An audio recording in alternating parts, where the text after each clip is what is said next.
Un petit live qui devait pas avoir lieu la semaine dernière. Et puis, aux surprises, après la soirée anniversaire de Casimir qu'on a fait lundi dernier, si je me trompe pas, oui, c'est ça, lundi 16, j'ai eu un petit message de quelqu'un que j'avais contacté pour souhaiter l'anniversaire de Casimir, que vous connaissez tous sous le nom de Monsieur du Snob, et qui en fait est donc le comédien Jean-Louis Terrangle, qui m'a gentiment répondu le lendemain. Et donc, je lui ai dit, maintenant que je vous ai, c'est hors de question que je vous laisse partir. Accepteriez-vous de faire une petite émission pour témoigner de votre aventure sur l'île aux enfants? Et puis, bah, Jean-Louis a été fort sympathique et a accepté de venir. Donc, après Marie-Myriam, Casimir et Thierry Galli, nous avons ce soir Jean-Louis Terrangle qui va nous raconter ses aventures sur l'île et pas que, parce que Jean-Louis, il a suivi l'aventure. Après l'île aux enfants, il est passé sur le village dans les nuages, puis dans la vie des bottes. Donc voilà, ça fait une petite décennie d'émissions jeunesse. Alors on dit émission jeunesse, je verrai avec lui, parce qu'en fait, c'est plutôt des pièces de théâtre ou presque l'ancêtre du sitcom, parce que c'était finalement des scènes avec des personnages qui revenaient tous les jours dans des décors. Il y avait toujours un ou deux décors, il n'y avait pas beaucoup, c'était très théâtral. Donc c'est vraiment, on a vraiment tous les ingrédients du sitcom qui est arrivé un peu plus tard dans les années 80 officiellement, mais on y est presque. Alors je vois que les copains se connectent, on dit un petit coucou à Michel, à Romain, à Cédric, à Pat, à Jean-Luc, à Phil, à Captain Caverne, et puis tous les autres qui ne mettent pas leur nom dans les commentaires, mais je vois qu'ils sont là parce que j'ai un petit compteur quand même. Donc, bah, on ne va pas traîner plus longtemps. Une petite vidéo d'intro, et puis après, on accueillera notre invité.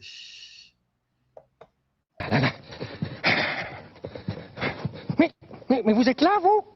Si, je suis très content de vous voir. Voilà, seulement, nous avons une réunion très importante avec tout le comité des fêtes de l'île aux enfants et je suis très en retard. Bon, alors, vous venez avec moi si vous voulez, mais vous ne faites pas de bruit, hein, parce que Monsieur du Snob a horreur du bruit lorsque nous... Mais qu'est-ce que ça veut dire, hein? Je suis le premier? Le premier, pas le dernier. Bonjour Jean-Louis. Salut. Comment allez-vous? Très bien, puisque je suis là. Donc tout va bien. C'est vrai que c'est une preuve, c'est que ça va bien.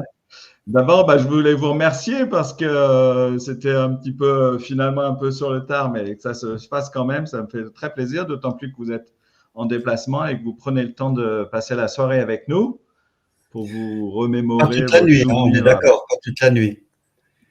Non, pas toute la nuit, on a plein de choses à faire. On a école demain.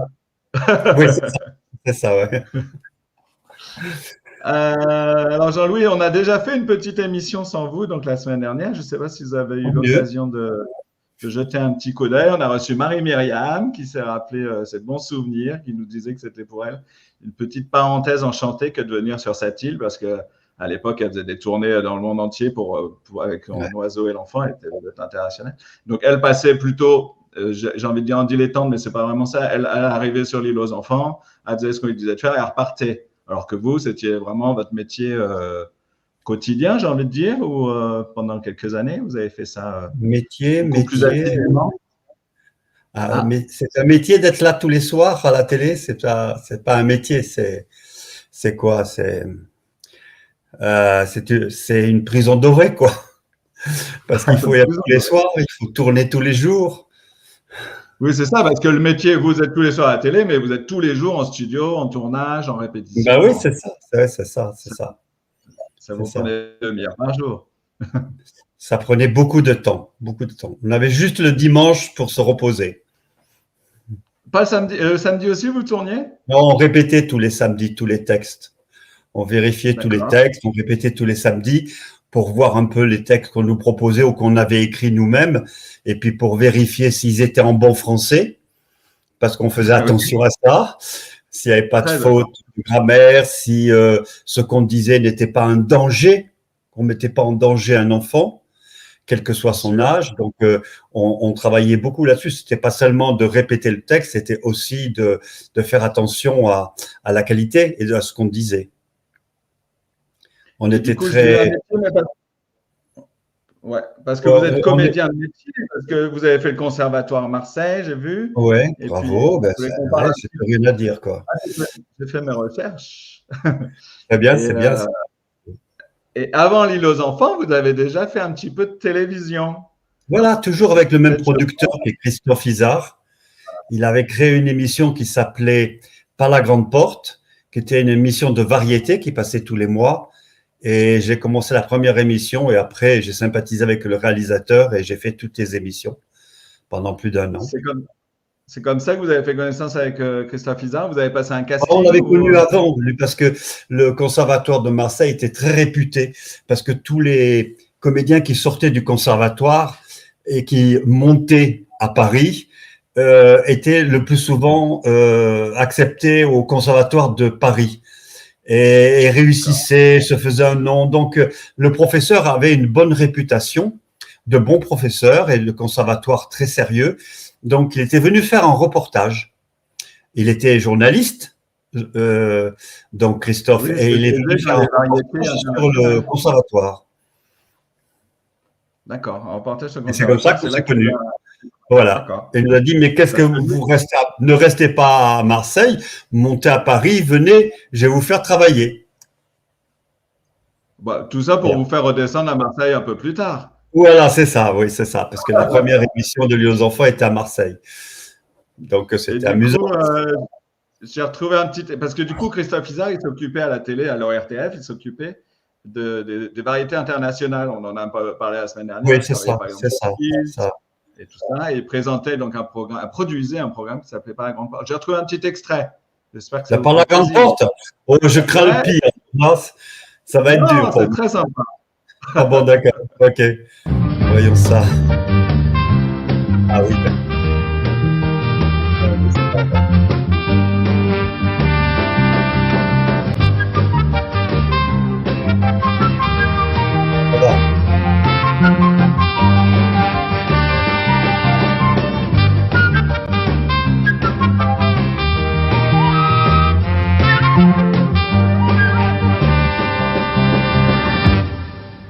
L'inconnu, c'est peut-être difficile. Il faut s'y jeter avec enthousiasme et attention.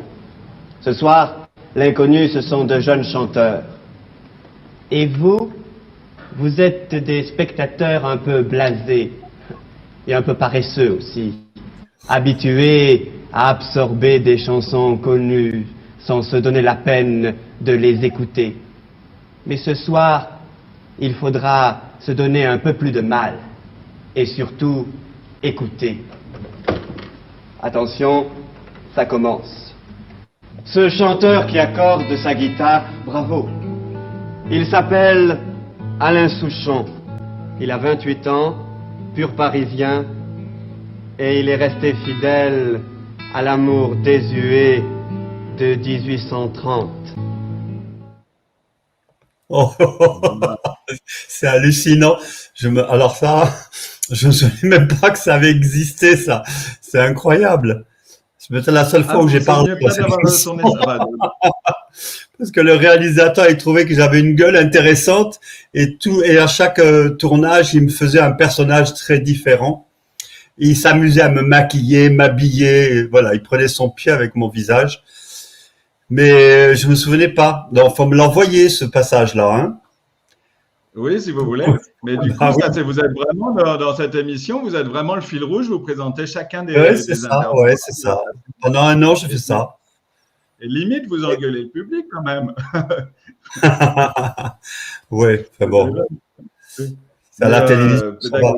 Très bien. Donc, pendant 1 an, vous présentez Par la grande porte, ou en tout cas, des fois vous présentez, puis des fois vous êtes un petit peu plus en retrait. Et puis, après cette aventure, commence… donc, on demande à Christophe Izard d'adapter, on en a parlé, Rue Sésame, et il invente l'île aux enfants. Est-ce que Alors, il écrit, voilà, il a le projet, il signe le projet.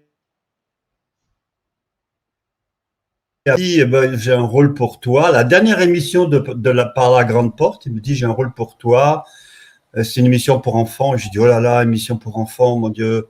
Mais tu sais, ma carrière va être foutue parce qu'après, on me voit tous les soirs. Je pourrais rien faire d'autre. Je pense à Thierry Lafronde qui a eu du mal à trouver du boulot après. C'est terrible. Et il me dit, non, t'inquiète pas, c'est un rôle secondaire. Vraiment, on le verra pas souvent. Et en plus, c'est juste pour, je sais plus, 30 émissions sur FR3. Donc, tu es tranquille. Et c'est comme ça que j'ai commencé. Voilà. Mais au bout de 5 émissions, j'avais pris de plus en plus de place. Et en fait, voilà, le résultat, c'est que le directeur, je ne sais plus comment il s'appelait à l'époque de FR3, est devenu directeur de TF1 et il a amené l'émission avec lui sur TF1 dans ses bagages. C'est comme ça qu'on est passé pendant presque 10 ans. Jean-Louis Guillot, je crois, de mémoire. Oui, c'est Jean-Louis Guillot, absolument, bravo. Bravo, j'aime bien quand on a la mémoire à ma place. J'ai beaucoup de mémoire, je profite pour en citer parce qu'il m'a vraiment beaucoup aidé ce livre à écrire, les émissions, à me renseigner, donc aux années Casimir. Et du coup, du coup, vous vous retrouvez sur cette île avec d'autres comédiens que vous connaissiez peut-être un peu ou... Alors, pas du tout, je connaissais personne. Non. Je connaissais personne. Christophe me passe ce qu'on appelle la Bible, où il y a tous les personnages, les scénarios, etc., pour présenter un petit peu. Et dans la page de Monsieur du Snob, il y a marqué en dessous, il est snob. Et je me suis dit, oui, c'est super. Pour construire un personnage, ça va être vachement pratique. Donc, c'est là que je suis parti au Puce à Saint-Ouen, à Paris, et je me suis acheté un costume. Et comme je suis un comédien accessoire, j'ai acheté une canne, un chapeau, une pour mettre à la boutonnière, une lavalière. Enfin, je me suis mis plein d'accessoires en me disant comme ça, au moins, ça va t'occuper. Tu auras moins l'air bête. Tu sais pas quoi faire. Tu auras ta canne, tu auras ton chapeau. Et c'est comme ça que j'ai créé. Puis je me suis pris un costume un peu serré, un peu étriqué parce qu'à l'époque, j'étais assez musclé. Ça ne se voit plus, mais j'étais assez musclé. Je faisais du trapèze tous les matins.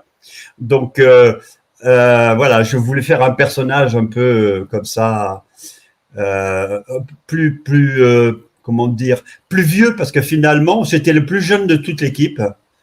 Mais mon personnage, pour moi, il était plus vieux que les autres. Donc, je l'ai construit plus vieux. Oui, effectivement. Parce que vous avez 25 ans à peu près, c'est ça? François, il est un petit peu plus vieux. Lui, il fait un étudiant, il joue le rôle d'un étudiant. Ouais, 24, 25, oui, c'est ça. Ouais. Et puis, alors, votre personnage, au début, il est assez, j'ai envie de dire, vous ne vexez pas, mais il est snob, mais il est aussi un petit peu antipathique, voire méchant, mais pas vraiment méchant, mais il est un peu compliqué. Oui, mais c'est ça. Christophe, pour lui, c'était l'ennemi public de Casimir, donc forcément, il avait un côté un peu bête et il n'était jamais d'accord avec Casimir. Donc, c'est vrai que j'ai eu beaucoup de mal à digérer les réactions dans la rue, parce que tout de suite, dans les mois qu'on suivit, je recevais énormément d'agressions dans la rue. De gens, alors quelquefois c'était sympathique, c'était simplement me taper sur l'épaule pour me traiter du con ou du schnock, mais quelquefois c'était plus violent, où les gens quelquefois traversaient pour me pincer le nez, pour me taper, pour donner une tape dans le dos, ou pour... c'était hallucinant la réaction des gens. Il n'y avait que ça comme émission pour enfants, et quand on passe tous les soirs à la télé, on appartient aux gens. Bon, ils avaient pris le pouvoir sur moi. C'est les adultes ou les enfants qui vous… Ah non, les adultes. Ah oui, impressionnant. Les adultes, ouais. Ouais, c'est les enfants, je pense que c'était plus simple. Ça aurait été plus sympa avec les enfants, mais c'est les adultes. Je leur appartenais, donc ils ne supportaient pas mon personnage.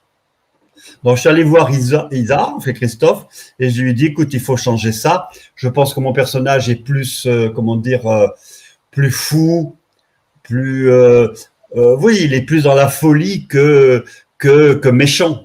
Donc, il faut créer un personnage plus méchant. Donc, on a changé le texte petit à petit et on l'a rendu ce qu'il est devenu plus tard, quoi.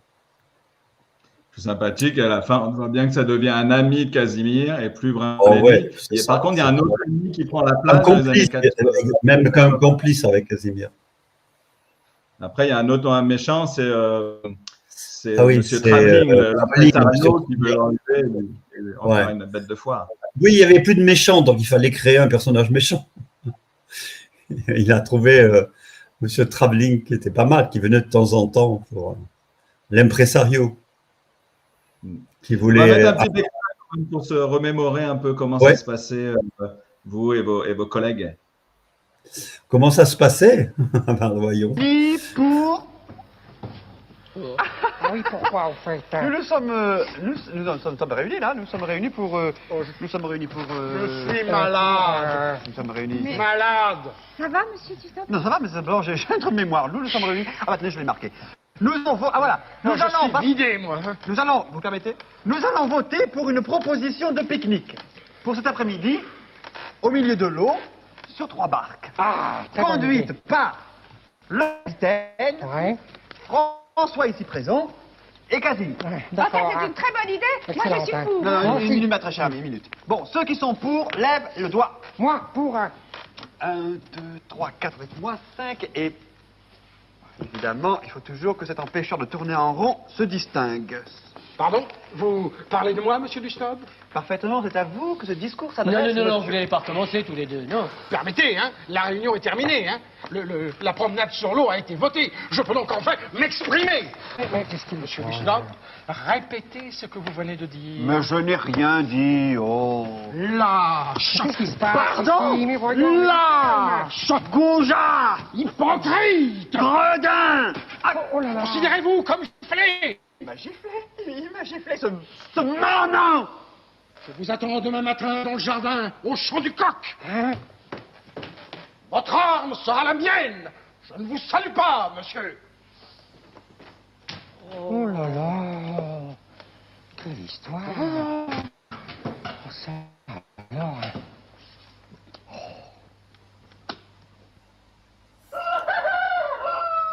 Dis donc, il passe les vies sautantes.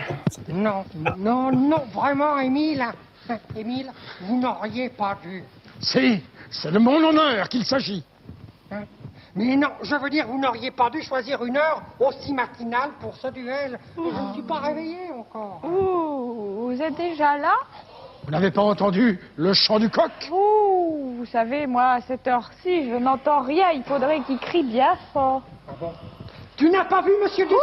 Oh, mais Casimir, je ne suis pas sourde, enfin. Il faudrait savoir. Oh, excusez-moi, je suis en retard. Bon, bah alors écoutez, mettez-vous dos à dos, hein, et à mon signal. Non, mais qu'est-ce qu'il raconte, hein? Ouh, François, ouvre les yeux et regarde autour de toi. Oui, monsieur Dusnob. Je ne sais pas. Il est en retard. Il a peur. Peut-être, hein. Je me demande quelle arme il a choisi. Ça m'est égal. Je suis prêt à tout. Ah bon? Moi, j'aurais choisi le Gloubi-Boulga. Je suis imbattable. Hein. Salut la compagnie, attention devant, attention devant. Je suis en Oh, pleine Léonard, forme. ne crie pas si fort, tu vas réveiller François. Oh, bah, t'es trop bonne. Bon, enfin, en tout cas, si Monsieur Dusnob n'arrive pas dans 2 minutes, hein, moi, je retourne me coucher. Voici, me voilà ça, ne vous impatientez pas! Bon, c'était une bonne idée, mais je l'ai eu trop tard. hein. Vous êtes là, très bien. Bon, alors, quelle est votre arme? Ah ah ah ah! J'ai choisi la plus violente, la plus terrible, celle qui ne pardonne pas. J'ai choisi de me battre au pelochon. Alors, ravi. Hein. Je suis ravi. Ça fait des années que je ne suis pas battu au penchant. J'en ai testé, Émile. Tenez, j'en ai pris pour tout le monde. Nous allons pouvoir faire une bataille générale. Oh, j'en veux un, moi, monsieur Dusnob, merci. Oh, vous êtes génial, monsieur Dusnob. Tenez. Merci. Bon, alors, vous êtes prêts, Émile? Prêt? Alors, attention.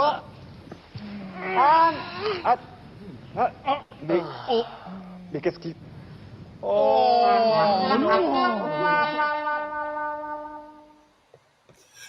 Voilà.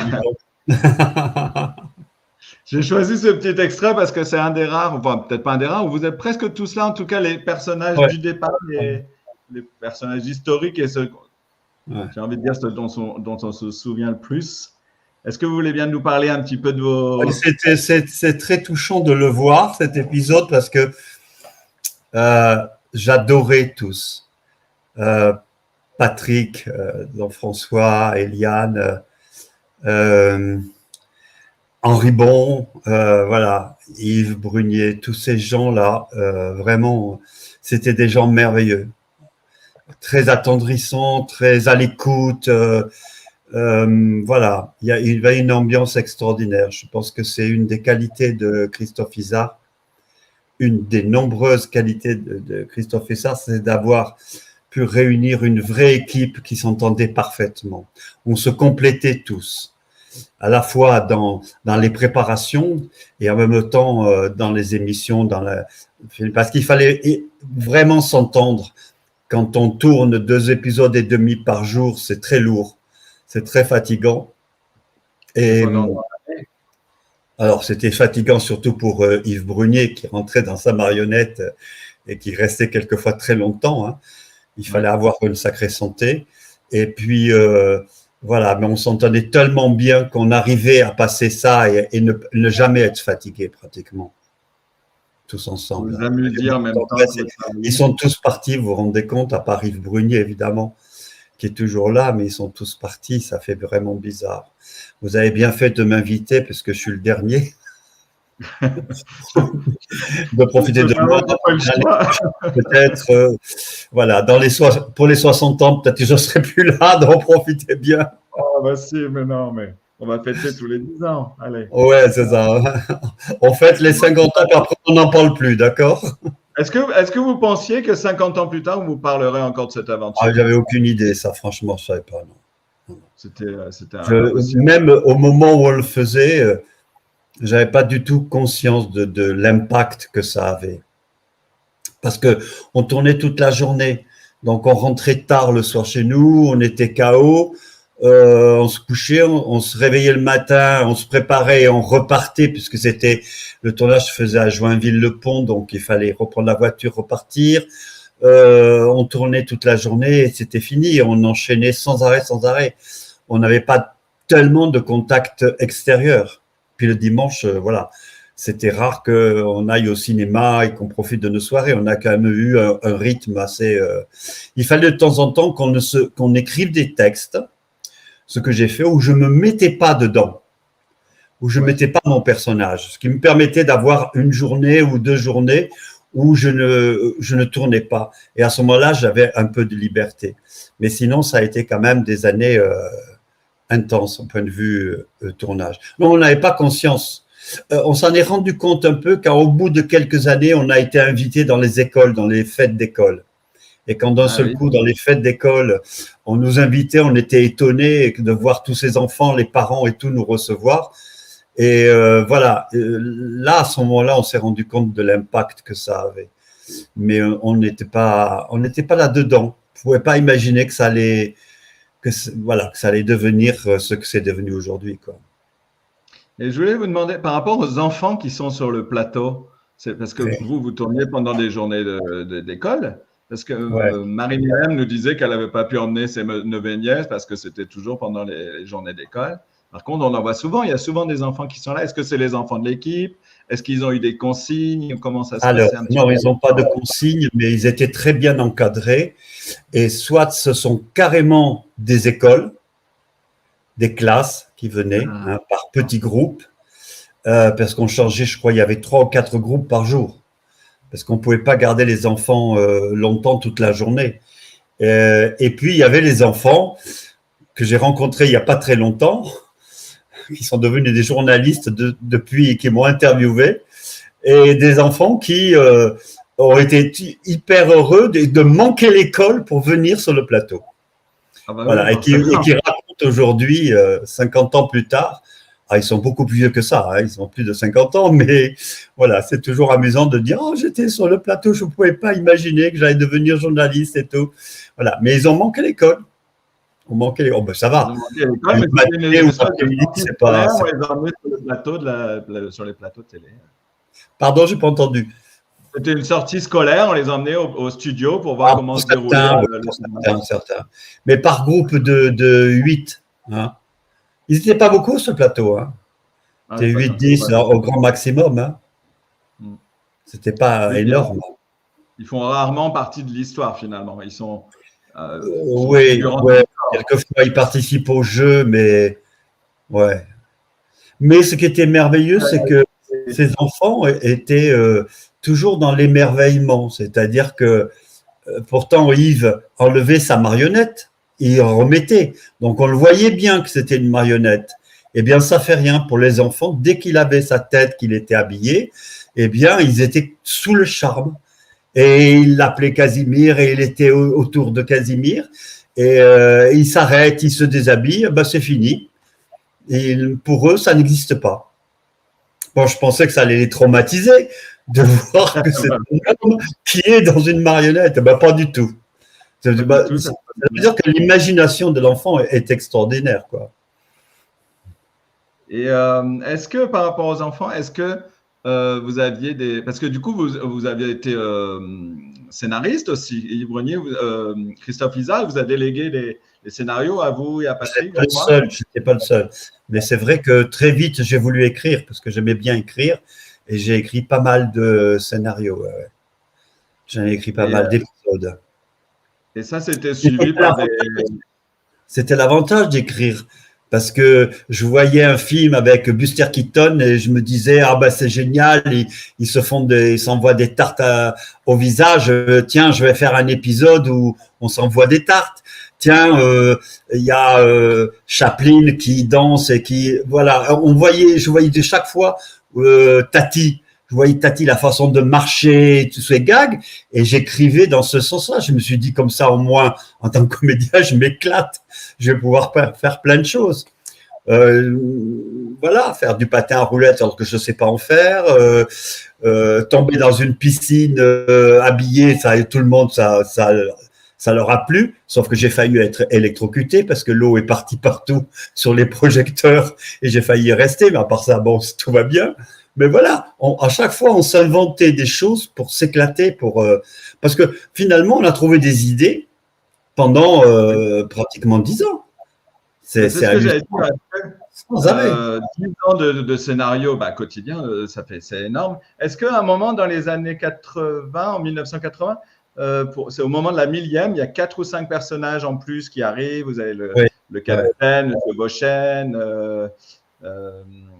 Jérôme, le marchand de frites, et puis il y a 2 nouveaux décors. Est-ce que c'était parce qu'il fallait redynamiser un petit peu l'émission ou parce qu'il fallait aussi des nouveaux personnages pour créer des nouvelles histoires Oui, certainement. Christophe, c'était de renouveler un petit peu les aventures, quoi. C'est ça, pour alimenter un petit peu. Il a fait un nouveau décor, il a voulu continuer comme ça. Nous, on l'avait fait une autre proposition. Mais voilà, pour lui, non, il voulait continuer le soir, il voulait continuer et créer de nouveaux personnages. Bon, voilà. Bon, c'était… Mais quand il a créé ces nouveaux personnages, moi, j'étais pas en France. Je travaillais en Amérique, donc je n'étais pas du tout… quand je suis revenu 3 mois après, d'un seul coup, j'ai vu, il y avait un nouveau décor, de nouveaux personnages. Ça m'a fait assez bizarre. Ah oui, vous étiez absent pendant une période et il y a eu des changements. J'étais absent, oui. Enfin, c'est pas à cause de ça qu'il a changé. Hein. C'est parce que ça a été une coïncidence de partir et ce changement. Mais voilà, ça m'a fait un peu bizarre. Oui. J'ai eu du temps à m'y faire à ces nouveaux personnages. J'ai eu beaucoup de mal à écrire, à trouver des scénarios, je sais pas. C'était le confort d'être tous les 5 et de s'entendre parfaitement et de tout oser entre nous. Donc, je pense que c'était un peu… Voilà, je sortais de mon confort avec de nouveaux personnages. Oui, je comprends. Ouais. On va mettre un petit bout, on voit justement un petit extrait, on voit le capitaine et je crois Monsieur Beauchesne. Ah, Monsieur Beauchesne. Bonjour. Oh, monsieur du Snob! Oui. Oh, monsieur du Snob, je Oui. suis content de vous voir. Ah, et moi aussi, Casimir, moi aussi. Je suis sûr que vous allez à un rendez-vous urgent avec une personne de qualité. Non, non, et crois bien que je le regrette infiniment, Casimir. Non. Ah, ah, c'est formidable. Voyez-vous, j'avais justement envie de bavarder un peu avec vous. C'est-à-dire que c'est totalement impossible. Ah bon? Vous refusez de parler avec moi? Non, non, non, non, c'est avec un très grand plaisir, Casimir, que je parlerai avec toi de philosophie, de psychologie, de théologie. Non, moi je voulais bavarder de la pluie, du beau temps, de la mer, des petits oiseaux, de la forêt, c'est tout. Oui, ça serait passionnant, Casimir, mais c'est impossible. Vois-tu, je dois enregistrer un poème pour la télévision. Pour la télévision? Oui, la télévision m'a demandé d'enregistrer un de mes sublimes poèmes. Alors je pars au studio l'enregistrer. Oh, qu'est-ce que j'aimerais moi aussi aller à la télévision. Ouais, ça, c'est une excellente idée. J'en parlerai au réalisateur. Merci. Non mais, attends, je ne pourrais pas y aller tout de suite avec vous? Mais pourquoi faire? Pour vous présenter, vous annoncer. Ah, c'est-à-dire que je ne voudrais pas t'enlever cette joie, Casimir, seulement tu connais ma personnalité. J'aurais trop peur en crevant l'écran de t'écraser. Bon, allez, jusqu'au revoir. Hein. Crever l'écran. M'écraser. Je sais ce qu'il me reste à faire. Hein. Ah non, alors ce poste est magnifique. Ah, pour sûr, mais qu'est-ce qu'il a de particulier? Bah, dis donc, c'est moi qui l'ai construit. Vous avez raison, monsieur Beauchesne, il est vraiment magnifique. Merci Voilà. quand même, cher ami. Oui. Voilà, j'arrive. Je ne suis pas trop en retard. Oh non, l'émission n'est pas encore commencée. Ah alors. bon. Oh, dites donc, monsieur Dusnob doit avoir un de ses tracts. Et je le comprends, moi, parce que à sa place, je serais mort de peur. Ah oui. Mais que fait Casimir? Ah bah oui, c'est vrai Hein? qu'il n'est pas ici, je croyais qu'il était là, moi. Salut la compagnie, j'espère que je salut. ne suis pas en retard, je viens de fermer le kiosque de Julie. Non, Léonard, l'émission commence dans une seconde. Oui. Taisez-vous maintenant, hein. Disons. Voilà. Monsieur bravo. Dusnob. Ah, eh bien, hein. Mesdames, mesdemoiselles, messieurs, bonjour. On J'ai l'honneur et l'avantage de vous dire un poème de ma composition. Ah. Il s'agit d'un très très très vieux poème que j'ai composé lorsque j'étais tout petit. Qu'est-ce que ça veut dire, hein? Alors, Et dites, monsieur Beauchesne, il va pas tomber en panne, votre poste? j'y comprends rien, hein. Il était pour faire... C'est mon cousin. Oui, c'est Casimir. Mes amis, voici l'émission pirate de l'île aux enfants. Et tout d'abord, pour commencer, une chanson écrite et interprétée par votre vedette préférée, moi. Casimir.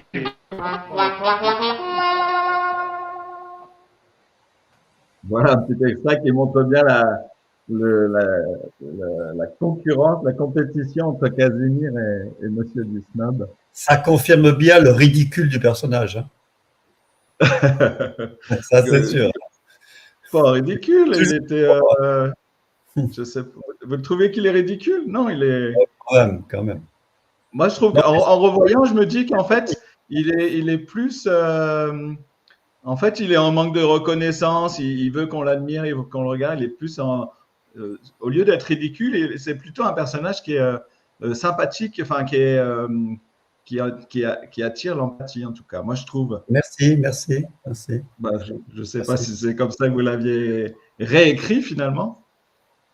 Oui, de toute façon, ce personnage, c'est moi aussi, c'est une part de moi. Hein. Le manque de reconnaissance, c'est une part de moi. Bon, l'artiste, c'est une part de moi. Voilà. Là, un peu d'humour par rapport à ce qu'il est, à ce qu'il fait, c'est quand même aussi moi. Donc, on ne peut pas créer quelque chose pendant 10 ans qui soit si éloigné de soi. C'est pas possible.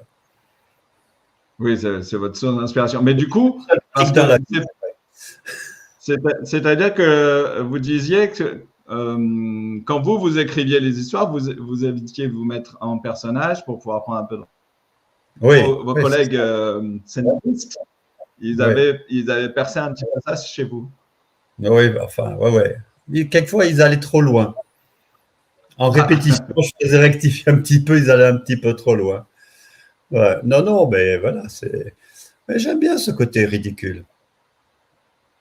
Oui, le ridicule ne tue pas. Oui, oui, absolument. La preuve, c'est que je suis toujours vivant. Alors, je vais faire une transition, mais sans manquer de respect. Est-ce que Oui. la chanson… Oui. Est-ce qu'on en parle de la chanson? Parce que tous les personnages avaient chacun leur chanson. Et donc, Oui. un jour, Monsieur Dusnob, il a fallu qu'il ait sa chanson. Oui, c'est ça. Blues. Qu'est-ce que vous voulez entendre exactement? Non, du tout. Non, je ne veux pas vous demander de chanter. J'ai le petit extrait, on va le mettre. Merci. Mais… Vous voulez nous parler de l'expérience de chanter un peu De toute façon, je chante faux, ça c'est sûr et certain. Je chante comme une casserole. Et c'est vrai que quand je suis allé au studio, voilà, le technicien a eu beaucoup de mal à obtenir quelque chose de correct de moi. Donc, je me souviens qu'il avait mis des échos, il avait fait tout un système incroyable. Et à un moment donné, j'ai fini de chanter, je suis allé le voir en lui disant « Alors, ça va ?» Il m'a regardé avec des larmes dans les yeux et il a dit « Oh, mieux, ce serait insupportable. » Il était désespéré, le gars. Mais quand même, j'ai réussi à la chanter après, mais ça a mis du temps. Ça a mis du temps. Il a été très content. Avec de l'entraînement, parce que le résultat est pas mal. Ouais, oh, c'est gentil. On met un petit bout pour ceux qui se rappellent pas de la chanson. Ça y est, vous m'étonner. Bon, je vous fais pas chanter, je vous mets la vidéo. Non, c'est bien, c'est bien. Merci.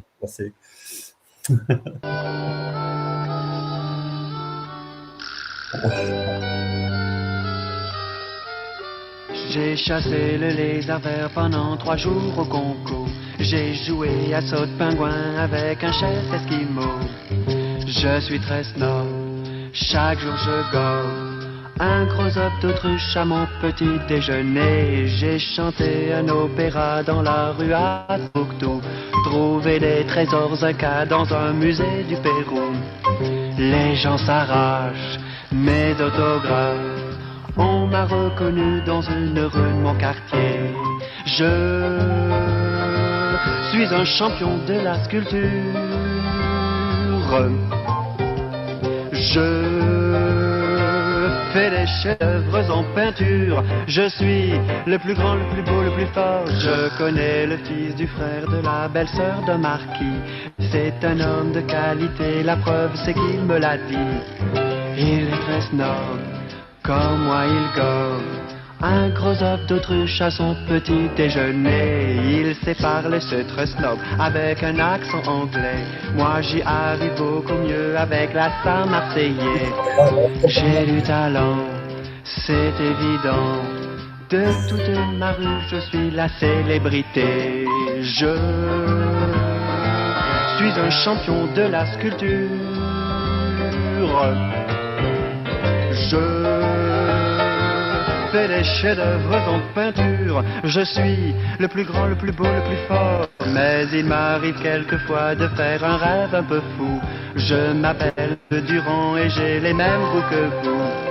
Je ne suis plus snob, alors je gore un petit œuf de poule qui me rend tout déprimé. Au matin quand je m'éveille, j'oublie mon rêve et c'est bien. Je vois ma canne, mon chapeau et mon costume italien. Je redeviens snob, alors je gore un gros œuf d'autruche à mon petit déjeuner.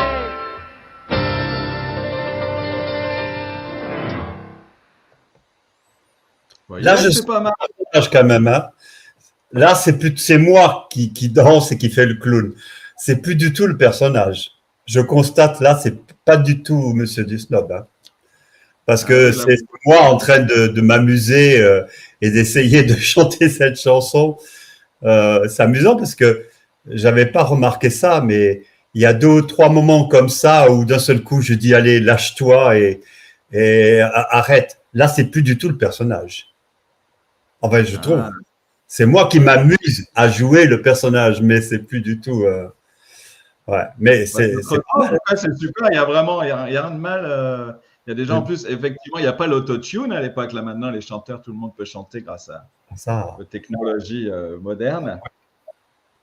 Il y a quelqu'un qui vous… Ah oui, il y a beaucoup de gens qui disent que vous ressemblez à Mika. Vous voyez le chanteur Alors, Mika ça fait une dizaine d'années qu'on me dit que je suis le père spirituel de Mika ou le père tout court de Mika. Donc, mes filles m'ont dit ça. Et quand ils m'ont dit ça, j'ai dit, oh mince, alors, attendez, j'étais justement à la même époque avec une Libanaise qui avait… Et alors, attends, et elle est partie, est-ce que ça serait pas son fils? Merde! Ah non, pas du tout. J'ai remonté le… Non, c'est pas possible. C'est pas ça? Bon. Il manque 2 ans. Voilà. Ouais, c'est vrai. Mais merci, j'aime beaucoup Mika, donc tout va bien. Oui, heureusement. Bon, bah, du coup, ça nous amène un petit peu vers la fin de… En 82, on arrête l'île aux enfants. Alors, j'ai pas bien compris parce qu'ils arrêtent l'île aux enfants. Je sais pas si c'est faute d'audience, mais pour rebondir sur un projet qui est un petit peu similaire, qui s'appelle Le Village dans les nuages, où on retrouve un petit peu le même esprit, des personnages, des comédiens je sais pas comment, en costume, en mascotte un peu. Et puis, bon, c'est un autre univers, mais on est quand même dans la même lignée. Quel était l'intérêt de passer de l'un à l'autre? Ah ben ça, il aurait fallu le demander à Christophe. Nous, on avait proposé avec Eliane et Patrick, on avait proposé à Christophe de faire une émission qui se passerait le soir, en prime, où on inviterait une personne célèbre et qui viendrait sur l'île et on ferait tout un scénario avec un comédien, un chanteur, un peu comme il se faisait en Angleterre avec le Muppet Show, où à chaque fois il y avait un invité célèbre. Et on lui a proposé ça, et puis il a pas trouvé ça, intéressant, et il est parti tout de suite sur une nouvelle émission, il voulait se relancer sur autre chose. Et j'avais l'impression que là, on lui donnait plus de moyens. Parce qu'au début, quand on a commencé, les enfants, c'était une émission pour enfants. Donc, à l'époque, l'émission pour enfants, ça n'avait pas beaucoup d'importance. Jusqu'au jour où ils se sont rendus compte que ça pouvait rapporter beaucoup d'argent. À ce moment-là, c'est vrai que la télé a commencé à mettre un peu d'argent dans l'émission pour nous permettre de faire plein de choses. Enfin bref, je ne vais pas dire tout ce qu'on a pu faire qui était super, mais voilà. Et là, on lui a donné plus de moyens, donc il a construit tout un décor immense, il a mis une machine qui était une soucoupe volante, il a eu beaucoup de moyens pour faire ça. Et il m'a dit, est-ce que ça te dirait de rentrer dans une marionnette? J'ai dit, ouais, je suis trop content, on va plus me voir, on va m'oublier, et c'est super, on va oublier ma tête. Et je serais très content de rentrer dans une marionnette. C'est comme ça que je suis rentré dans T-Rock. Et vous étiez content de quitter le personnage de Snob et de pas devenir anonyme, mais c'est-à-dire que je me suis dit comme ça, pendant quelques années, on ne me voit pas. Et comme ça, peut-être qu'en même temps, je peux refaire du théâtre. Je peux à nouveau, parce que pour moi, mes premières amours, c'est vraiment le théâtre, quoi. C'est la mise en scène, être comédien au théâtre. Donc, voilà, pour moi, dans ma tête, c'est dire, allez, on va un peu m'oublier, je vais pouvoir faire d'autres choses. Vous vouliez sortir du catalogue comédien pour enfants. Oui, c'est ça. Et puis voilà, et puis passer à autre chose, c'était important. On va regarder un petit extrait. Donc, dans L'île aux enfants, vous jouez T-Rock. Alors, L'île aux enfants, en fait, c'est des… Non, le village dans les nuages. Oui, dans le village dans les nuages, pardon. C'est des extraterrestres. Le vaisseau spatial tombe en panne. Il se retrouve sur un nuage qui est habité par 2 vieux, joués par Yves Brunier et… Boris Chegan. Ah, voilà, Boris Chegan. Voilà. J'allais dire Camoin, mais du coup. Non. Boris Chegan.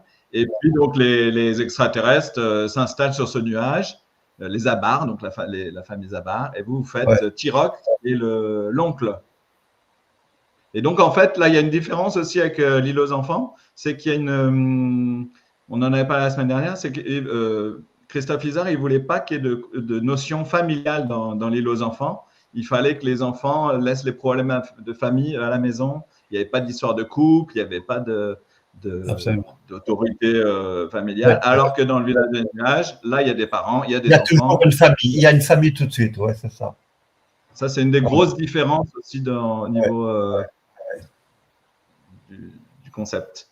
Allez, on met un petit extrait où vous êtes, parce que là aussi, une autre différence, c'est qu'il y avait des, on en parlera après l'extrait, c'est qu'il y avait des scènes en extérieur.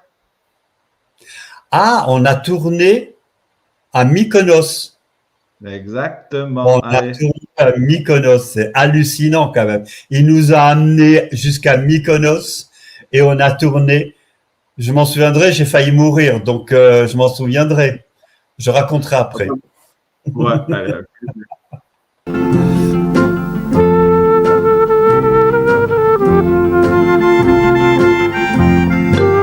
Je suis moins inquiet. Les Grecs sont des gens très accueillants. Tiroc. Oui. Je reste commande. Oui. Tu veux bien aller la chercher? Oh, mais bien sûr. Mais ne t'éloigne pas trop. Hein. Je n'ai pas le transmis radio. Il faudra que je fasse marcher mes abarantennes. Bon. Paltoc, tu m'entends? Oui, Tiroc. Tes abarantennes marchent très bien. Bon, j'ai des nouvelles de Calamine. Des gens l'ont vue passer en boitant, mais personne ne sait ce qu'elle est devenue. Bon, eh bien, remuez-vous. Enfin, cherchez au lieu de bavasser. Tiroc, il faut que tu parcours la ville. Non, mais laissez-moi parler. Tenez, offrez-moi un verre, comme ça je pourrais vous raconter. Venez. Mais on nous attend, Mais nuage. aucune importance. Ça y est, j'ai retrouvé Calamine.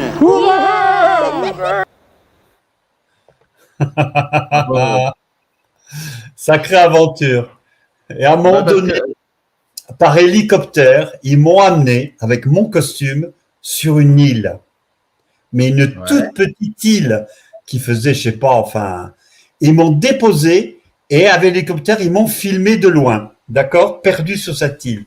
Et je ne voyais rien dans mon costume. Et à un moment donné, j'avance, je crie, je fais des signes et tout pour mon personnage. Et à un moment donné, je regarde à mes pieds, il y avait le vide. J'étais à 1 centimètre du vide. Mon Dieu. Voilà. Ah oui. Donc, j'ai failli crever. Ils m'ont laissé sur cette île tout seul. Tout ça pour faire un effet avec un hélicoptère parce qu'ils avaient loué l'hélicoptère. Il fallait l'utiliser à tout prix. Ils m'ont failli me tuer. Mais ça, c'est le problème de l'augmentation du budget, du coup. Ouais, c'est ça, exactement. C'est hallucinant quand même. Hein, il y a quelqu'un qui dit qu'avec l'île aux enfants, vous auriez peut-être fait un épisode en Martinique. Non. Il n'y avait pas d'extérieur, les enfants. Hein, non, on n'a jamais eu, non.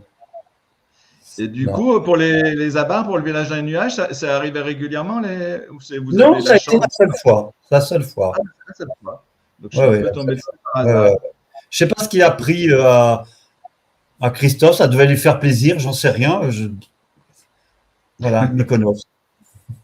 D'accord. En plus, c'était en plein hiver, c'était bizarre, il n'y avait personne. Mais c'est un lieu magnifique. Pour tester le fait d'être sur Terre ou oui, c'est ça. Puis pour dépayser, je ne sais pas. Bon, on est resté 2 jours, hein. On a filmé, puis on est reparti. Hein. On n'a pas profité. On a dû se le village a eu quand même plus de mal son audience que l'île aux enfants. L'île aux enfants, vous avez duré 8 ans, le village à nuages de 3 ans. Là, je ne sais même pas. Je ne sais pas. Je crois que c'est 4 ou 5 ans, non. Je sais même plus. Franchement, je 82, ça s'arrête en 85. Oui, ça a duré 3 ans. Ouais, ça a duré 3 ans. 3-4 ans. Mais ça, vous écriviez toujours les scénarios ou c'était plus votre… Oui, j'en écrivais quelques-uns, mais beaucoup moins. Beaucoup moins. Et à ce moment-là, j'avais créé une compagnie de théâtre. On avait recommencé à faire pas mal de choses au théâtre avec ma compagnie. Donc, je n'étais plus du tout… voilà, j'avais la tête ailleurs, quoi. Vous étiez moins impliqué. Oui. Et du coup, il y a aussi, dans le village à nuages, il y a Eliane Gauthier qui fait la voix du grand ordinateur. Ouais. Il y a François qui apparaît aussi beaucoup moins souvent, qui fait la voix d'un personnage qui est en voix off aussi, qui n'est pas présent. Oui, peut-être. J'avoue que… Et bon, du coup, au village à nuages. Et puis ensuite, le village à nuages, du coup, est remplacé. Alors, faute d'audience ou pas, je ne sais pas exactement. Et on demande à Chalopin de la DIC de produire une émission pour remplacer. Et donc, ça va devenir la vie des bottes, qui arrivera 6 mois plus tard. La famille Bott, oui. La famille Bott, le nom de famille, c'est Bott, avec un seul T. Et puis là, on fait encore appel à vous pour jouer un personnage, le père de famille. Et puis là aussi, je crois qu'il y a pas mal de budget parce que c'est une coproduction américaine et canadienne. Canadienne. Et quand on m'a contacté, on est venu me chercher, on m'a dit, ben voilà, tu vas faire un robot. J'ai dit, ah non, c'est trop bien, j'adorerais faire un robot. Ça tombe très bien, c'est mon rêve d'être un robot. Et on m'a dit, en plus, le masque qu'on va faire, c'est celui qui a créé E.T., qui a fait les masques, qui a créé les masques. Alors, Carlo et Alessandro Rambaldi. Si je rencontre ce type, ça me ferait plaisir. Et en fait, on ne l'a jamais rencontré parce qu'il a envoyé les masques tout seul. Mais voilà, on m'a tiré dans cette… Mais c'était très sympa aussi, très compliqué. Très compliqué. Pour être naturel, c'était très difficile. Et beaucoup de machinerie, les gens sortaient, rentraient dans tous les sens. Il y avait des robots, de vrais robots. Enfin, ça a été… Wow. Oui, c'est ça. Il y avait le mobilier qui était robotisé. Il y avait des espèces de serpents marionnettes qui sortaient de partout. Un chien tous qui les était… personnages de robots. Ouais, c'était étonnant. Je ne sais pas le résultat que ça a donné, mais en tout cas, à tourner, c'était très éprouvant. Et il y a un truc que j'ai eu du mal à comprendre, mais vous allez m'expliquer sûrement, c'est que ce n'est pas vos voix, vous avez été doublés. Oui, parce qu'on a d'abord fait nos voix. Oui, on voulait faire nos voix et ils se sont rendus compte qu'avec les masques, on ne pouvait pas mettre de micro. Parce que ça frottait, parce que ça faisait du bruit, parce qu'on ne pouvait pas cacher non plus dans le costume les micros. C'était très compliqué. Donc, ils ont décidé à la dernière minute de doubler les voix. Ce qui fait que c'est très étrange parce que c'est moi et en même temps, ce n'est pas ma voix. Donc, parce que dans les personnages Casimir et de T-Rock, là, les micros, ils sont à l'intérieur. C'est les micros HF. Absolument. Mais là, il y a la place. Il y a la place. Et pourquoi on ne vous a pas demandé de doubler vos propres personnages? Je ne sais pas. Je pense qu'il y avait une ambition très américaine de vouloir faire les choses, voilà, ouais, il y a un côté, je ne sais pas, qui me paraissait… je ne me suis pas senti dans une émission française. Je me suis senti dans un espèce de mécanisme où j'ai l'impression qu'on a créé les droits dérivés avant de créer les personnages, quoi. Il y avait un côté un peu commercial. Ouais, c'était pas très net. Alors ça prend sens parce qu'effectivement, à l'époque, il y avait là, c'était plus des séquences intercalaires, c'était des dessins animés qui étaient aussi produits par la DIC. Et par exemple, la série Masque, c'était une série pour vendre des jouets, on a créé un dessin animé. Par contre, si vous me dites ça sur la famille Bott, le truc, c'est qu'il n'y avait pas je n'ai pas souvenir de produits dérivés, moi, de la famille Bott. Alors que Casimir et L'île aux enfants, il y avait ce qu'il fallait. Casimir, il y en avait beaucoup. Les dernières années seulement. Les dernières années. Hein, pas au début. Il a commencé à avoir des droits dérivés dans les dernières années, je pense, les 4 ou 5 dernières années. Avant, non. C'est parce qu'à ce moment-là, ils se sont rendus compte qu'ils pouvaient gagner de l'argent. Ouais. Et les Bott, voilà. Moi, je n'ai pas souvenir. C'est peut-être dans le chat. Oui, les Bott, Mais effectivement, c'est peut-être la démarche, comme vous dites, que vous avez ressentie. Oui, j'ai senti quelque chose de très… qui nous dépassait. Alors, on s'entendait très bien parce qu'il y avait voilà, celle qui jouait ma femme, Claude Bordier, il y avait Gérard Camoin, enfin, que des copains, des copains d'enfance. On a retrouvé Marie-Noël Chevalier qui faisait Mademoiselle Futé. Oui, c'est ça, on l'a retrouvé aussi. Donc, oui, c'était juste moi qui faisais la grand-mère d'ailleurs. Oui, c'était très sympa. Il y avait une bonne ambiance entre nous, très bonne ambiance, mais c'était très lourd à faire. Je me souviens d'avoir moins pris de plaisir par rapport au texte, par rapport au sujet, par rapport à l'image qu'on donne. le message qu'on laissait passer aux enfants, ça me passait légèrement au-dessus de la tête. Je ne comprenais pas. C'était moins pédagogique. Là, pour le coup, vous écrivez. Un an et demi, je suis aussi bonne mémoire. Et après, ils ont rediffusé pendant plusieurs années. Mais après, Dorothée est arrivée sur TF1 et ça a disparu, oui. Mais on a vu l'évolution des émissions pour enfants, finalement. On a vu qu'au début, quand on a commencé, c'était vraiment le côté, comment on peut dire, le côté, on fait attention aux enfants, on crée quelque chose pour eux. Voilà, il y avait, c'était tout nouveau. Et puis après, on a vu, alors qu'est-ce qu'on en fait ça peut rapporter de l'argent, ça fait de l'audimat, ça fait, voilà, il y a eu toute une espèce de mécanisme qui s'est mis en place et qui n'a plus rien à voir. Je ne dis pas qu'il n'y a pas de bonnes émissions pour enfants aujourd'hui, hein, c'est pas ce que je dis, mais n'empêche qu'on n'est plus dans la même dynamique qu'avant. Oui. Avec nos enfants qui avaient quand même une volonté pédagogique et de faire du bien aux enfants. C'est ça que Isard nous a permis de faire, c'est-à-dire ce côté pédagogique, ce côté de faire attention, on s'adresse à des enfants, qu'est-ce qu'on leur apporte. Ça, c'est d'ailleurs, à ce moment-là, Christophe Isard, du coup, il est plus, je ne sais pas ce qu'il fait, en tout cas, il n'a plus trop son nom sur les émissions, et on le reverra à la sortie des bottes, quand Dorothée arrive sur TF1, lui, il passe sur Antenne 2, oui, c'est ça. Antenne 2, et puis il propose là, des nouvelles émissions, un peu dans l'esprit plus comment dire, genre qu'à la matin, c'était beaucoup plus inoffensif. Moi, j'ai envie de dire. Je vois que Ewing, là, il dit Claude Bordier qui faisait Calamine. Effectivement, Claude Bordier a fait Calamine. Elle a fait toute la tortue. Ensuite, elle a fait Calamine. Ensuite, elle a fait Ma femme, Madame Bott dans La famille Bott. C'est fait partie des comédiennes qui étaient tout le temps avec nous, quoi. Qui a suivi. Oui. Est-ce que vous auriez aimé faire la voix de votre personnage? J'aurais préféré, parce que ça m'aurait amusé. C'est évident. Et puis, ça aurait été plus juste, parce que ça pouvait correspondre à mon expression corporelle. Est-ce que là, la voix ne correspondait absolument pas à ce que je suis, à ce que j'exprimais dans mon corps. C'était un peu… voilà. C'est rajouter… On n'a pas regardé un petit bout. Vous voulez bien qu'on regarde un petit bout quand même?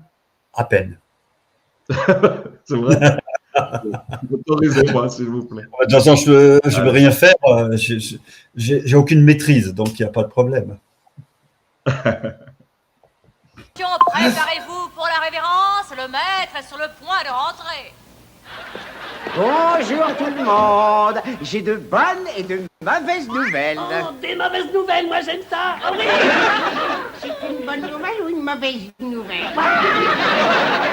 Ah, Robbie, tu vas pouvoir avoir la tenue de foot que tu désirais. Oh, et comme applique aussi toutes les vidéos que tu peux digérer. Oh papa, cette nouvelle canne à pêche dont tu rêvais, tu l'auras. Et toi, mon amour, Flo? Oh non, mais qu'est-ce qui se passe? Eh bien, la bonne nouvelle, c'est qu'on va avoir beaucoup plus d'argent. Et la mauvaise, c'est qu'on va avoir à le dépenser dans une autre ville. Oh, on va faire du shopping.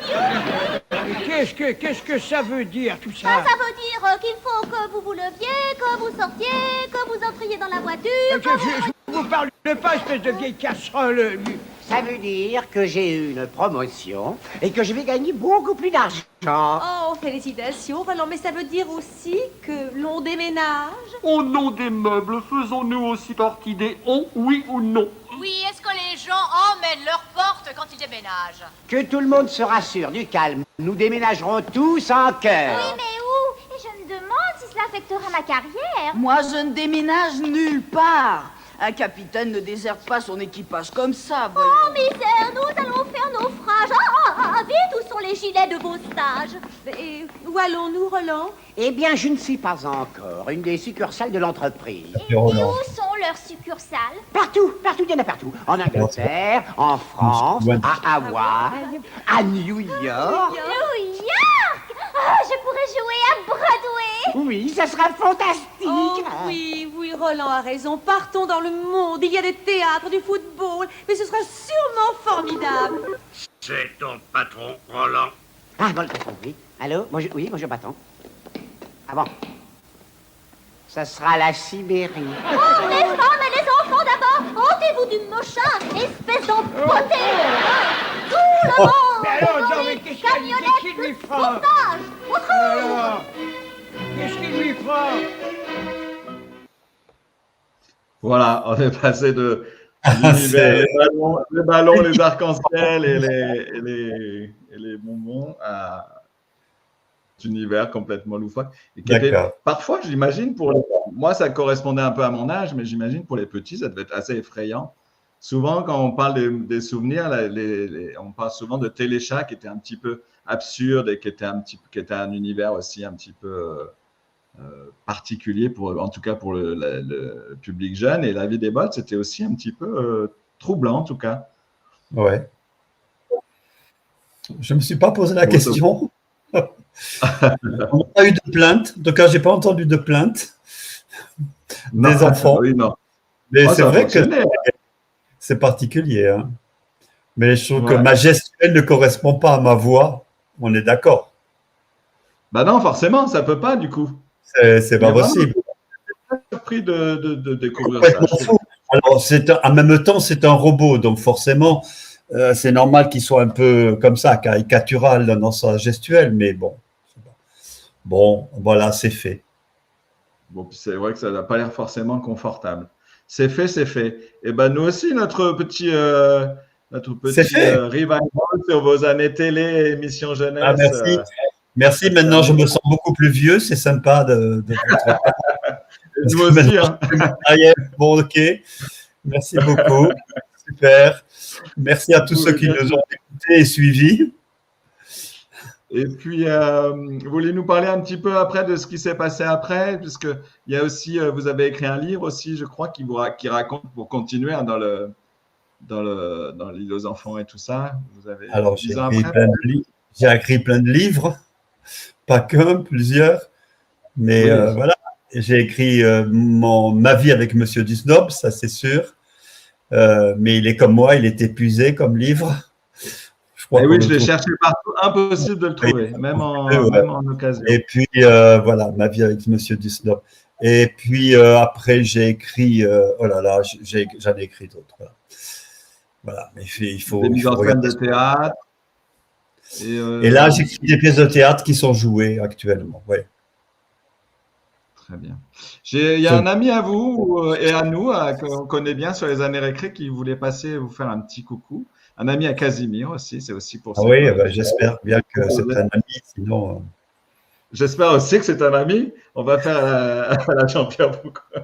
Si vous me dites « Oh non, je ne voulais pas le voir », faites semblant. Faites semblant. Allez, Jacques et Christophe. Semblant de l'aimer, c'est ça, de le reconnaître et de l'aimer. Allez, Christophe. Ah oui, évidemment. Une vieille connaissance, il y a longtemps qu'on ne s'est pas vu. Ouais, c'est pas la peine de dire vieille connaissance. Une longue connaissance. Ouais, marrant parce que de temps en temps. Ça fait plaisir d'entendre ces anecdotes.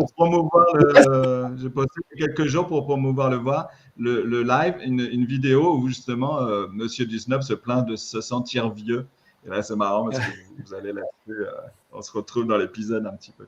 Alors, Christophe, il est là parce que non seulement il a travaillé avec Casimir, il va nous en parler un petit peu tout à l'heure, mais il me disait qu'il vous avait rencontré il y a quelques années et que justement, grâce à vos témoignages, vous avez un petit peu poussé dans l'écriture. Dans l'écriture. Ou inspiré, ou suggéré, ou vas-y Christophe. J'ai allumé une mèche, on va dire. J'étais jeune journaliste, j'arrivais à Paris. Et c'était mon premier travail pour un magazine écrit. Et on m'avait dit, une des premières interviews, ça serait bien d'aller rencontrer des personnages de l'île aux enfants, des acteurs. J'ai passé un délicieux après-midi avec Eliane et Jean-Louis, je m'en souviens encore par cœur. C'était une de mes premières interviews papier avant d'être documentaliste télé. Et j'ai un souvenir tendre. Et j'ai rencontré deux belles personnes, comme je me l'imaginais, comme l'île aux enfants, on s'imagine en tant qu'enfant. Et des fois, on est un peu déçu de voir les acteurs ou les chanteurs. Et là, c'était un super souvenir. Et avec Jean-Louis, on s'est revus 2-3 fois par la suite. Et je lui ai dit, mais il y a quand même un truc formidable. Ça serait peut-être d'écrire un peu quelque chose de souvenir, un peu sur du Snob, sur l'île aux enfants. Et il était dans une période de vie où, dans mes souvenirs, effectivement, il était prêt à ça, à raconter un peu les anecdotes, non seulement d'île aux enfants, mais aussi de sa vie personnelle, etc. C'était un livre, effectivement. Et puis, j'apprends qu'il est épuisé. J'en ai encore 5, hein, pour ceux qui ont fait. Ah ouais, c'est bon. J'en ai qu'un seul. Ah bah dis donc, j'en ai 5. Alors, bon. Et il m'en manque 2, parce que j'ai 3 filles. Il y en a 2 qui ne l'ont pas. Ben oui, non, c'est vrai que j'en ai quelques exemples. Oui, vous ferez des photocopies, moi j'en ai 0. Oui, mais Christophe, il me les vend très cher en plus. Je te ferai un prix. Ça pourrait pas être édité.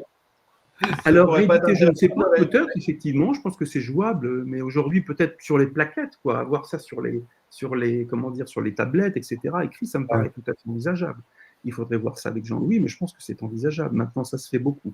Pas en papier, mais en tablette. Ah oui, en version. Et donc, c'est à cette occasion qu'on s'est rencontrés. Moi, j'arrivais vraiment de ma province, et après, bon, effectivement, je suis arrivé à M6 où j'étais documentaliste. Je me suis occupé un peu des documentaires, des séries l'après-midi sur M6 et de sujets divers et variés.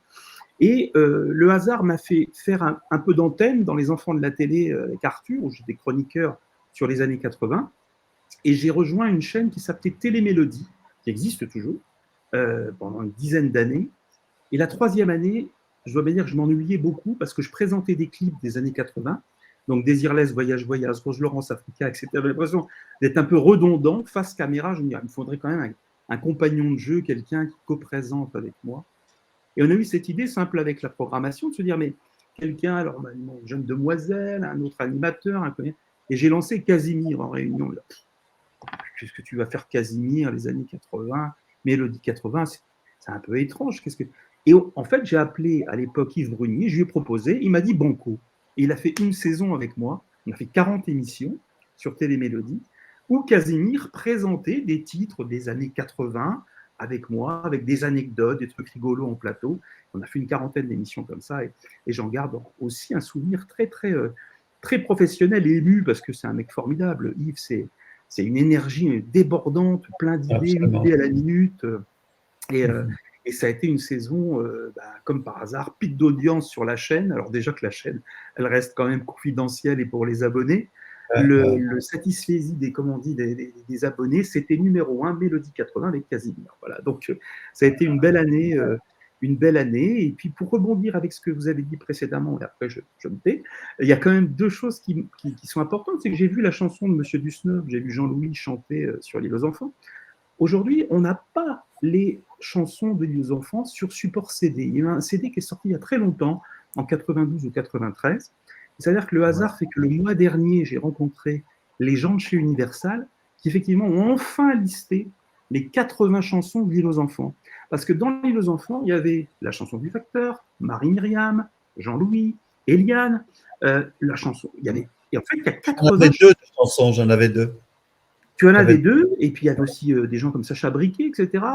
Et puis en fait, tout ça fait que maintenant, Universal est OK, non pas pour le sortir sur CD, parce que le CD, c'est devenu un peu compliqué, mais le mettre sur les plateformes, sur iTunes, Deezer, Spotify, etc., à partir de Noël, puisqu'on fête les 50 ans de Casimir. Donc, c'est une nouvelle un peu exclusive que je vous donne ce soir, en accord avec le fonds Universal, parce que le fonds Lucien Hadès appartient à la maison de disques Universal. Ils ont dit, mais oui, effectivement, c'est du fonds de catalogue et qui n'est pas exploité nulle part. Et en toute logique, Jean-Louis, donc on aura la chanson de Jean-Louis sur iTunes, sur Deezer, et puis toutes les chansons de l'île aux enfants. Il y avait Marie-Myriam qui en avait fait pas mal. Sûr. Et puis il y avait le Canapouts, il y avait Bobos le clown, il y avait toutes ces chansons. Il y en a énormément, en fait. Ah oui, c'est pour ça que tu prends en compte 80, parce que ça me semblait beaucoup pour que les personnages de l'île aux enfants. Non, parce qu'il y a eu 33 tours, il y a eu 33 tours, il y a eu 33 tours sur les animaux. Voilà, et puis sur les animaux, qui étaient très riches, qui étaient très jolis. Et alors tout ça est chapeauté par Agathe Isard, la fille de Christophe, qui, bien évidemment, est de la partie. Je dis, Agathe, on ne peut pas laisser ça au fond d'un tiroir, c'est quand même dommage. Et là, elle a donné son accord de principe, et c'est logique qu'elle en soit au courant parce qu'il y a Thierry Galli qui a fait un hommage récemment à Casimir en rechantant la chanson qu'on connaît tous, mais toutes ces chansons magnifiques écrites par Christophe Izard et aussi le compositeur Roger Poli, ils sont magnifiques. C'est des petites perles, c'est des petites choses. Certes, la touche nostalgie est là quand on la réécoute, mais il y a quand même des choses. On prenait le temps, en fait. Je pense qu'on prenait le temps à l'époque de faire des chansons. Enfin, c'était pas là. Donc ça va revivre. Et puis, Le Village dans les nuages, j'ai eu la chance de rencontrer Christophe Izard il y a 10 ans, avec qui on a sorti 2 coffrets DVD du Village dans les nuages, qui sont sortis chez LCJ il y a une dizaine d'années. Donc, eux, par contre, sont encore disponibles. Christophe avait choisi, entre guillemets, des épisodes clés qu'il aimait beaucoup. Donc, on a fait 2 coffrets, un de 15 épisodes et l'autre de 15 épisodes. Mais le marché du DVD était déjà un peu fatigué. Donc, on devait faire un 3e coffret, mais il ne s'est pas fait. Mais en tout cas, ces 2 coffrets-là existent, et avec une trentaine des meilleurs épisodes du Village dans les nuages. Est-ce qu'il y a l'épisode où Jean-Louis a failli mourir en Grèce? Non, on n'a pas les épisodes de Mykonos. Non, on n'a pas cela. Et le seul intéressant, ils ne l'ont pas, tu vois. C'est incroyable. Il y avait de la cascade et tout. Il y a une autre chose qui est quand même un peu dramatique, c'est que tous ces épisodes, finalement, TF1. Alors, vous avez l'INA qui a conservé quasiment tout Casimir, puisque c'est l'INA, 74-82. Et quand vous passez en 82, vous passez au fond TF1, 82-86. Croyez-moi, il reste 30% des bandes de toutes les émissions de l'époque. 30%, le reste sont passés à la benne. C'est le cas également à M6 en ce moment. Donc c'est un peu dommage, mais on n'a pas pu. Il n'existe plus d'intégrale, par exemple, des épisodes du Village dans les nuages dans le fond TF1. Et ça, c'est bien dommage. Et quant à La vie des bottes, j'ai vu la réaction de Jean-Louis. Donc, on avait laissé sous-entendre qu'un coffret de La vie des bottes serait possible, mais en fait, pour des histoires de droit, c'est tombé dans une société américaine, la DIC, etc. Et voilà, TF1 a dû garder une vingtaine d'épisodes, de ce que j'en sais. Voilà. Vous savez tout. On sait tout, c'est super. Non, on ne sait pas tout. J'ai envie de demander votre 2e chanson, Jean-Louis. Est-ce que, si j'ai bien compris, j'en suis pas sûr, est-ce que c'est la chanson Le Swing de Monsieur du Snob qui a été reprise par Marie-Myriam? Non, elle n'a pas été reprise, non. Donc, il faut attendre. Vous connaissez le titre de votre 2e tube? Non. Alors moi j'ai un fou là.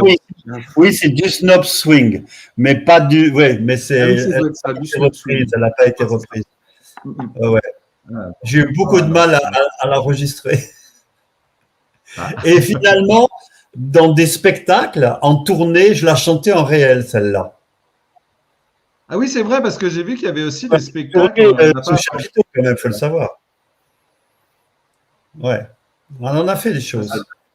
Oui, il faisait des tournées, effectivement. Je me souviens qu'effectivement, on voyait des affiches. L'équipe de Nuit aux enfants à Carrefour, hein, ça, je ne sais plus. Mais ça, c'est encore autre chose. Hein, ouais, c'est encore autre chose. Bon, ok. J'ai encore un souvenir de ça, d'une représentation à Carrefour. Oh là là, ça a été. Bon, enfin bref, ça sera une autre émission, d'accord? Ça marche. Ah, ok. Voilà. Avec plaisir. On se retrouve pour les 50 ans de l'émission à Carrefour. Oui, ça, exactement. En tout cas, ça me fait plaisir, Christophe, de te voir. Mais moi aussi, Jean-Louis. Je te suis, alors quand même, je suis Jean-Louis Terrangle des Bermudes sur TikTok et sur Instagram. Ça va alors. C'est toi qui me suis, bon, d'accord. Je te suis. Terrangle des Bermudes sur Instagram. Il faut le dire à tout le monde que j'ai un maximum de gens qui suivent. Allez-y tous, là, faites la pub sur TikTok et Instagram. Jean-Louis a la bonne idée de faire des phrases très courtes de 15 secondes qui résument la vie, finalement. La vie, oui, c'est ça. C'est vachement bien foutu. Et effectivement, Terrangle des Bermudes et Instagram. Voilà. Et tu sais pourquoi j'appelle Terrangle des Bermudes? C'est parce que une réalisatrice que j'aimais beaucoup m'appelait les Bermudes. Et je disais, mais pourquoi tu m'appelles les Bermudes? Il me dit, parce qu'avec toi, on peut toujours se perdre. Ah, joli. Ça ne serait pas Marion Sarraud, ça? Exactement. Et voilà. Marion Sarraud. Qui a réalisé beaucoup d'épisodes de Nuit aux enfants avec Jean-Daniel Vérac. Jean-Daniel Vérac, c'est autre chose. Hein. je crois. Ah non, c'est autre chose. Avec Marion, on faisait un vrai boulot d'acteur avec elle. Très bien. Oui, ça dépendait aussi des réalisations et des... Ah ben ça, c'est sûr. Hein. Ou quelquefois, on était aidés. En tant qu'acteur, j'entends. Parce qu'on avait besoin. Le rythme était quand même soutenu dans mes souvenirs, Jean-Louis. Ah ouais, très le rythme était terrible. C'était 5 épisodes en une journée. C'était fou. Ah ouais, c'est sûr. Les copains, je vais être obligé de vous quitter. C'est pour ça, j'allais vous Merci vous souhaiter. Je suis désolé. C'était un petit de plaisir, c'était super. J'ai vu plein de commentaires avec plein de choses hyper intéressantes sur le côté. Ah oui, moi je suis abonné à Mélodie, super. C'est top sur Instagram. C'est décalé, mais toujours temps. Les gens vont venir vous suivre sur Instagram. Et puis, vraiment un grand merci d'être. Christophe, au plaisir. Plaisir. Au plaisir. À bientôt. À bientôt. À bientôt, Jean-Louis. Merci beaucoup.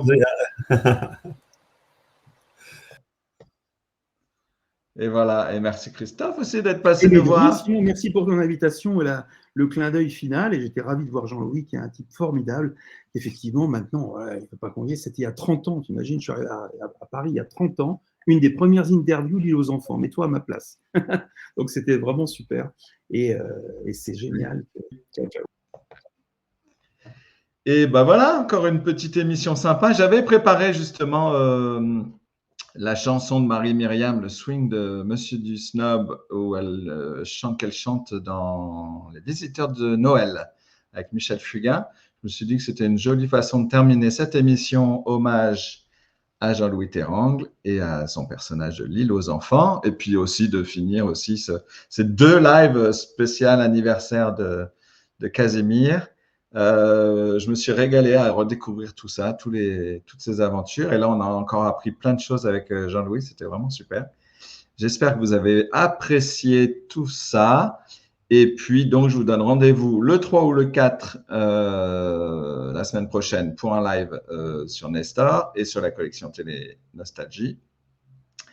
Et puis, toujours le 8 octobre pour les 10 ans des années récré, avec des invités qui vont venir nous faire des petits coucous et des artistes qui vont venir pour nous proposer leurs œuvres du challenge Dessine-moi tes années récré. Dessine tes années récré.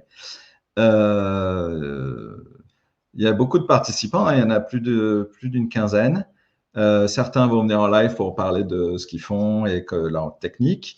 Et puis d'autres préfèrent être plus discrets et rester un peu dans l'ombre, mais on regardera tout ce qu'ils nous proposent. Et ce sera l'occasion, à travers tous les personnages, moi je ne sais pas encore tout ce qu'il va y avoir, hein. Je n'ai pas encore reçu toutes les œuvres, à travers tous ces personnages, de refaire un voyage dans le temps comme on les aime.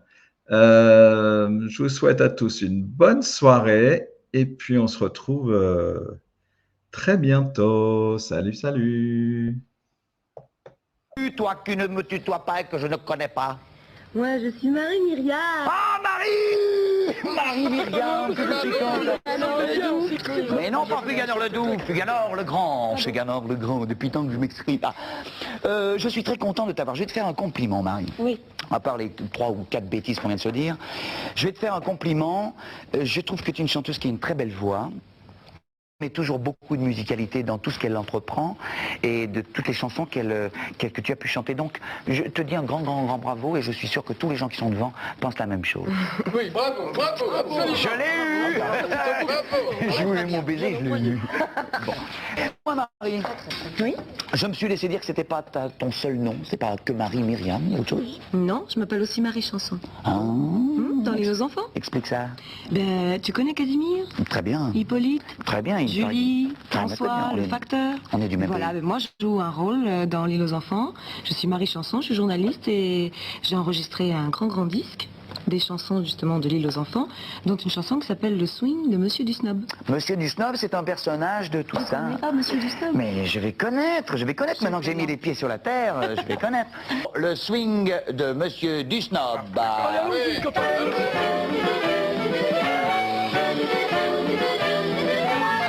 Je me souviens d'un petit air que si sifflait mon grand-père. C'est une musique extraordinaire, c'est le swing, swing, swing, swing. C'est l'ancêtre du rock'n'roll, du jerk et du bebop. On devrait l'apprendre à l'école de le swing, swing, swing. Ne pensez pas que grand-maman a toujours eu des cheveux blancs, c'est pas vrai. Dites-lui de tout vous raconter. Elle jouait, elle chantait, elle dansait, oui. Écoutez bien ce petit air que chantait mon grand-père. C'est de musique extraordinaire, c'est le swing, swing, swing. Ne crois pas que mon grand-père a toujours eu cette tête sévère, c'est pas vrai. Souvent quand il était écolier, il s'amusait, il rabattait, il chahutait.